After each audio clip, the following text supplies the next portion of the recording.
Hello everyone. Today I will show you how to download any video from any site on PC using Chrome extension. So first open Chrome.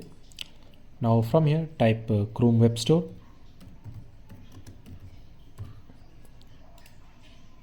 Open it. Click and open it.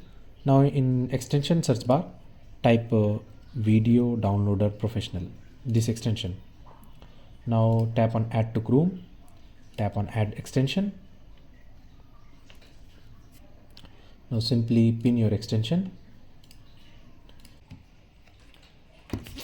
Now after downloading the extension and pinning it, simply go and play the video which you want to download, and after playing it, click on your extension, and as you can see, you can find the download option.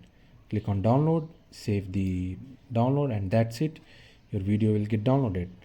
So that's it. Thanks for watching. See you in next tutorial.